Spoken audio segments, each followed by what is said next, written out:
can use the inflation kit to repair a damaged tyre,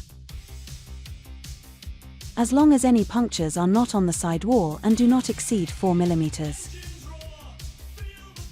Before carrying out the repair, park your vehicle away from traffic, turn on your hazard warning lights, and remember to apply your parking brake. The inflation kit is kept in the boot. Depending on model, connect or screw the compressor hose to the bottle.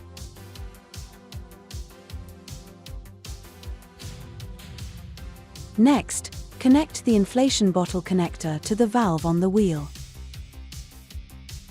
Finally, connect the electric power cable to the accessories socket.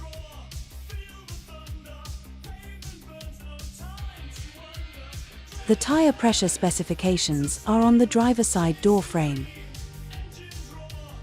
Turn the engine on,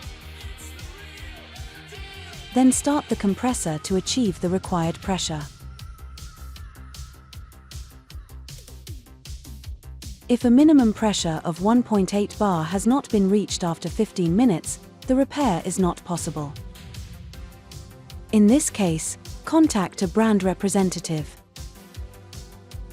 If, on the other hand, the recommended pressure has been exceeded, press this button to reduce it.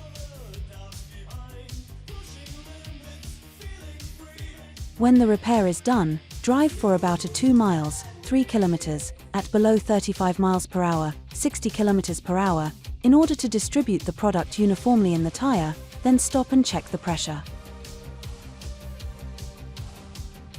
Please note that tire pressures should only be checked when tires are cold. If the pressure is higher than 1.3 bar but lower than recommended, readjust it with the inflation kit. If the pressure is below 1.3 bar, this means that a repair is not possible. In this case, contact a brand representative. Bear in mind that this repair is only temporary. It will allow you to drive at a maximum speed of 50 miles per hour, 80 kilometers per hour, for a distance of no more than 120 miles, 200 kilometers. It is essential to have your tire repaired or replaced by a professional as soon as possible.